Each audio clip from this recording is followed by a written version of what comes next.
धाकड़ खबर, बेखौफजुमा बेबाक अंदाज।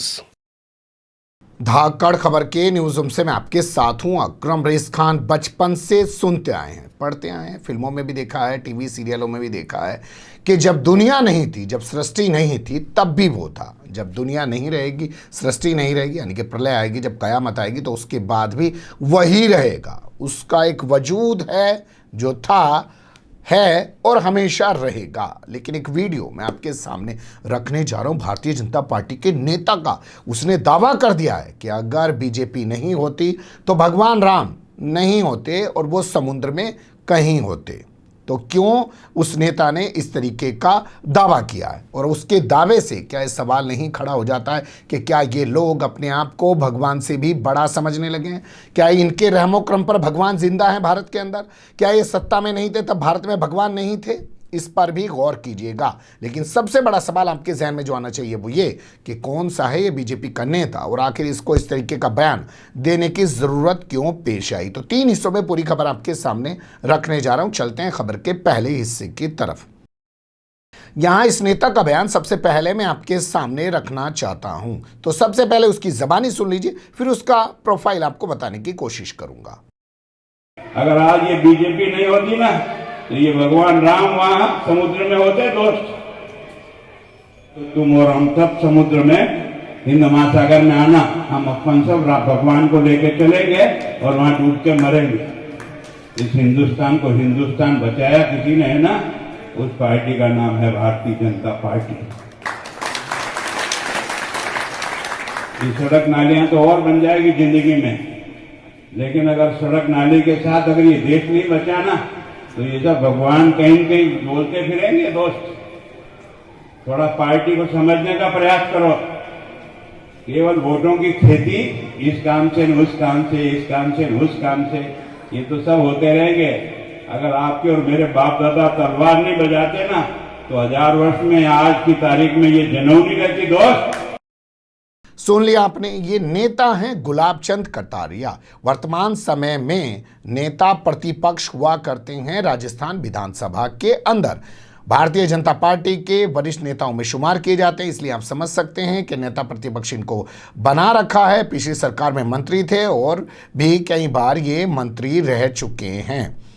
ये पहुंचे हुए थे उदयपुर, और उदयपुर में इन्हें एक सामुदायिक स्वास्थ्य केंद्र का उद्घाटन करना था। उस मौके पर इन्होंने लोगों को संबोधित करते हुए यही शब्द कहे जो मैंने आपके सामने रखे। इन्होंने कहा कि अगर बीजेपी नहीं होती तो भगवान राम समुद्र में होते। इन्होंने कहा कि अगर हमारे बाप दादाओं ने तलवार नहीं उठाई होती तो आज कोई जनेऊ पहनने वाला बाकी नहीं बचा होता। ये तमाम चीज़ें आप इनकी सुन चुके हैं। अब बड़ा सवाल ये कि ये सब बातें करने की इनको ज़रूरत क्यों पेश आई। तो खबर के अगले हिस्से में चलते हैं।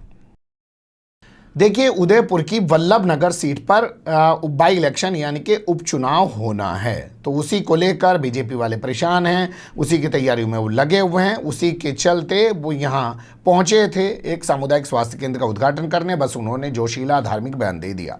वैसे आपको बताऊं, सच्ची बात यह है कि जब से बंगाल में हारे हैं, इन्हें लगा कि वहाँ हम हर हथकंडा अपनाने के बाद भी कामयाब नहीं हो पाए, तो इनको लग रहा है कि उत्तर प्रदेश में भी हमारी ज़मीन खिसक जाएगी, और उत्तर प्रदेश से जो दिल्ली का रास्ता आता है 2024 में वो भी बंद हो जाएगा। इसलिए आप देखेंगे बंगाल चुनाव के बाद तमाम धार्मिक बातें की जा रही हैं, तमाम धार्मिक उन्माद फैलाने की कोशिश की जा रही है, ध्रुवीकरण करने की कोशिश की जा रही है। लेकिन यहाँ क्या वजह है वो भी देख लीजिए। इनके सामने एक नेता हैं रणधीर सिंह बिंडर, आप तस्वीरों में देख सकते हैं, उनका फोटो हम लगा देते हैं आपके लिए।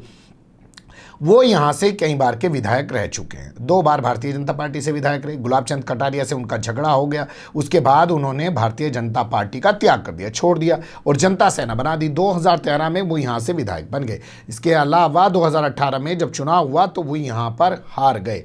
गजेंद्र सिंह सख्तावत यहाँ से कांग्रेस के प्रत्याशी थे जो जीत गए, जबकि भारतीय जनता पार्टी के नेता की यहां जमानत जब्त हो गई 2013 में भी, 2018 में भी।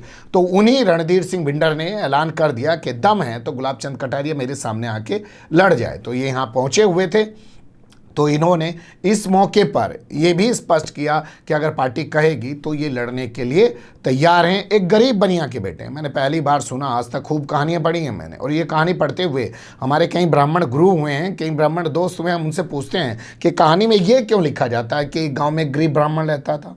उसका वो जवाब नहीं दे पाते। लेकिन आज पहली बार इन खबरों में जो छपा है, जो अखबारों की खबरें हैं, उसमें कहा गया है कि एक बनिया, गरीब बनिया का बेटा हूँ, राजनीति में आया, 18 महीने जेल रहा और लोग मुझे पागल कहने लगे थे, लेकिन हम राजनीति सिर्फ पैसे कमाने के लिए नहीं आए। कैसे वो इस कहानी को बता रहे हैं, उनकी ज़बानी सुन लीजिए।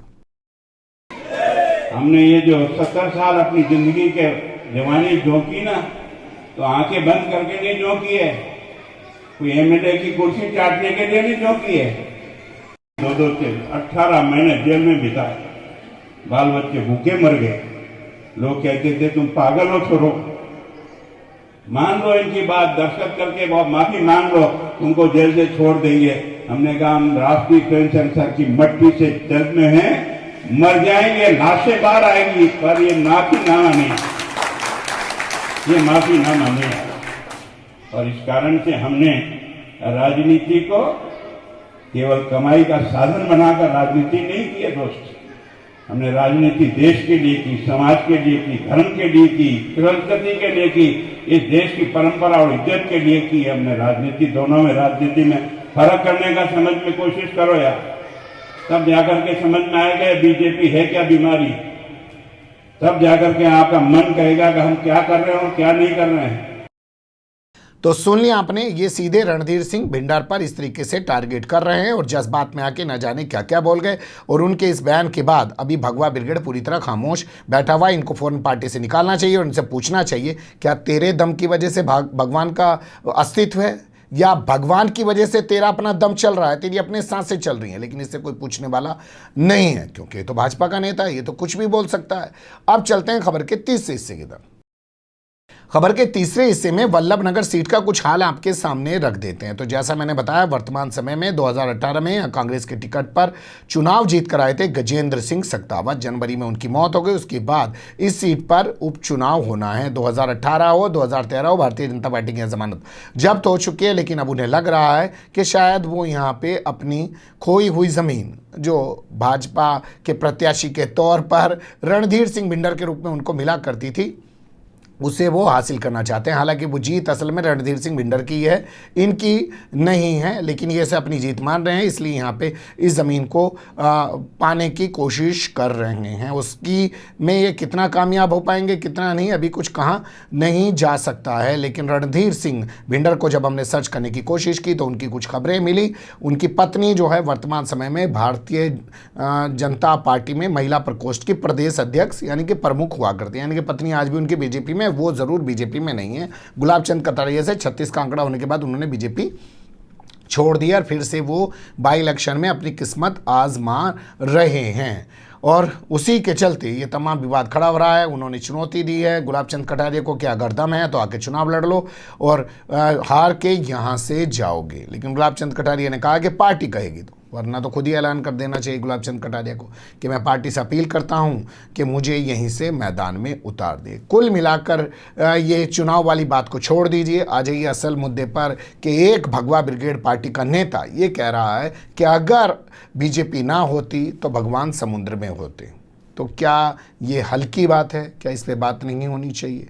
नहीं होनी चाहिए तो जाने दीजिए, चादर ओढ़ के सो जाइए, आराम बड़ी चीज़ है।